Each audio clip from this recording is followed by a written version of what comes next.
He was CEO and co-presenter of Tartan TV, I didn't know that, which made programmes in Scotland for transmission in the US and Canada.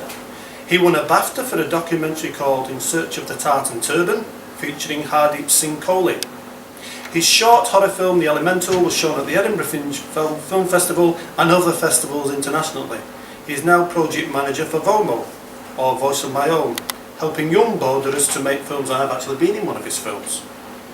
He's still not sure what he wants to be when he grows up, but he has written 2 books, one called Schrodinger's Caterpillar, under the pseudonym of Zane Stumpo, and his next book is called Capital Offence. Give a big round of applause for Mr. Robert Sproul-Cran.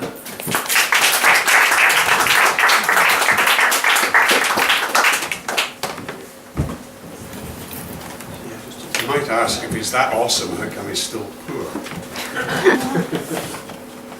We know the answer to that. Yeah, so the first book, Schrodinger's Caterpillar, is a comedy. The second book I published is Capital Offence, which is what I'm going to do a reading from just now. Again under the pseudonym Robert S. Scott, so Robert Sproul-Cran seems too much of a mouthful to go for.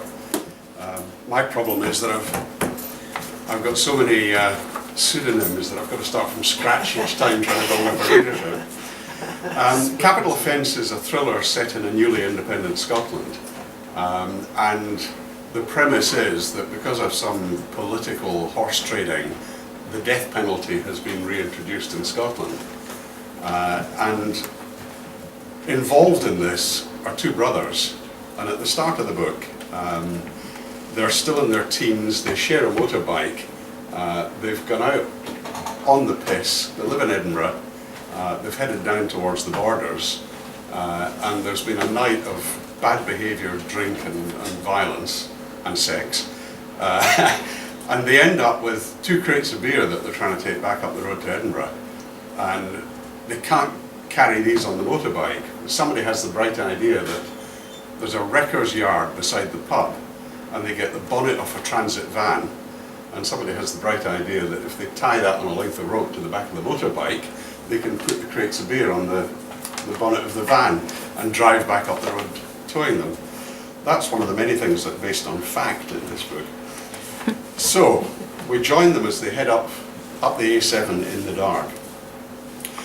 The swinging sledge must have arced out at over 50 miles an hour into the path of Officer Cumming, blinding him with sparks, then shedding the remains of the crates of beer into his path in a slew of shattering glass. As Cumming's front wheel shredded, the front forks locked solid, catapulting Cumming over the handlebars. Cumming cannoned off the rock face on the right of the road, then slammed back onto the tarmac before sliding the final 100 yards down the road and jamming with a thump under the side of a patrol car. Meanwhile, Jamie's Bonneville was spun round by the whiplash effect of the sledge. Jamie fought to control it as it slid towards the verge over scattered, shattered glass. His rear wheel went first, throwing the back of the bike sideways. Then the front shredded, catapulting Jamie fast and low towards the verge and over the edge of the small ravine. Dave bailed out, throwing himself clear, and as the bike slid across the carriageway, rekindling the evening's firework display, he rolled to the side of the road and off the verge into the culvert. His landing was softer than expected, and there was a grunt of forcibly exhaled air. For a second, he didn't know what the hell he'd hit, until the rotating blue light from the road above revealed a glimpse of Jamie's pallid face beneath him. "Fuck's sake, Jamie, get under!" gasped Dave, as he started to scramble into the shadow of the drainage tunnel where it disappeared under the road. As he dropped into the dark, he glanced back and realised that Jamie was struggling to move from where he lay above him. He gestured wildly to get him a move on, before realising that Jamie had taken a much harder landing than he had. At worst, he was seriously injured. At best, he was too winded or shocked to move. The patrol officers turned away from the darkness into which the bike had hurtled and gazed with horror at the leather-wrapped bundle wedged underneath their car. In the shadows below the road, Dave glanced around him, upwards, expecting at any moment to see a head appear in silhouette around the edge of the concrete culvert. Nothing. On the road above, the two cops who weren't tending to Officer Cumming were looking about, trying to make some sense of what had happened. Dave waited for a few moments. He wandered about, scrambling further under the road. He might be able to hide in the culvert and remain undetected until the ambulances had cleared the scene. That thought soon vanished as he heard shouting from the road above. One of the cops beside Cumming had tried to find the carotid artery in the man's neck to feel for a pulse. He reached under the squad car and was feeling his way up the man's chest past his collarbone when he ran out of body. No pulse, no artery, no neck. Just some stuff which he hoped was torn leather jacket.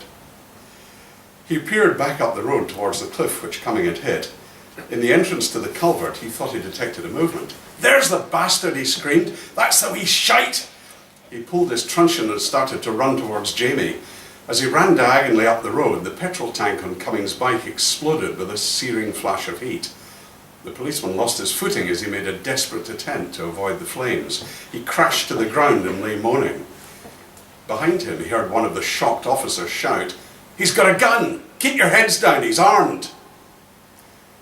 Dave flinched as the screams reverberated within the tunnel. He braced himself to flee into the dark. Jamie's eyes were revealed to him for a fleeting blue moment as the flashing lights of the car strobed across them. If he'd been asked in a truth game how he would react in these circumstances, Dave would never have come up with the right answer, let alone persuaded anyone else it was true. Keeping his body as low as possible below the rim of the verge, Dave ran forward, then dragged his brother, battering and scraping his already bruised body over broken boulders back towards the shadow of the culvert. Up on the road, the other officers didn't know what the hell was happening. They heard the shouts and immediately jumped to the wrong conclusion. Running across the road, diving for cover, they added their own presence and noise to the confusion. "The bastard's down there," one of them shouted unnecessarily and inaccurately to his colleagues. As the shouts continued to reverberate, the smell of a blazing brewery was added to the reek of hot oil. Flames from the ruptured petrol tank flashed almost instantaneously across the road, adding their orange-red glare to the intermittent blue flashes from the cars. One of the cops looked round apprehensively, then dashed in among the tangled wreckage to drag his barely conscious and moaning colleague away from the licking river of flame. "Come on out, now! Give yourself up! Get the hell out of there! You're bloody dead anyway when we get you!" In the black of the tunnel, Jamie gasped in pain. "I can't move my leg, Dave. Go back up there. Tell them we give up." "Are you fucking mad, man? You heard them. They think we're armed. They're going to kill us." Without waiting for further debate, Dave pulled Jamie's arm round his shoulders and dragged him to his feet. Supporting most of his weight, Dave hauled him further into the tunnel under the road. The shouts from above became fainter as the trickle of rushing water around his ankles echoed back from the roof of the concrete cylinder which enclosed them. Jamie was shaking and trembling. He could barely support himself, and although he wasn't consciously pulling his brother back, he was little more than a dead weight. "This isn't going to work, Dave."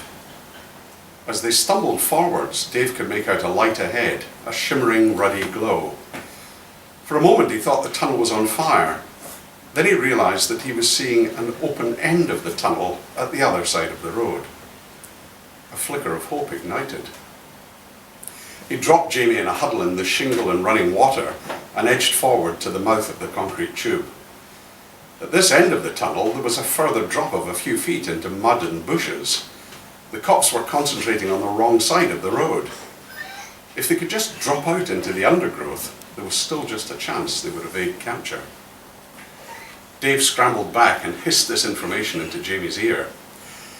Jamie's eyes were glazed with pain as the adrenaline and alcohol combination sent confused signals to his brain. He was not making a major contribution to the plan. Dave dragged him to his feet once more, then bent down and put his right arm between Jamie's legs. As Jamie's weight slumped across his back, Dave reached through and took Jamie's right wrist in his grasp, then straightened up in the classic fireman's lift, leaving his left hand free to steady himself. "Geronimo," muttered Dave, as he stumbled forward to the end of the tunnel and launched both of them into space.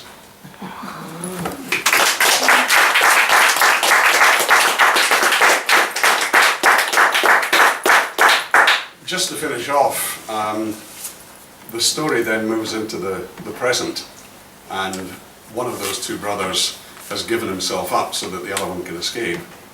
The one who was injured and escapes goes on to become the first Prime Minister of a newly independent Scotland.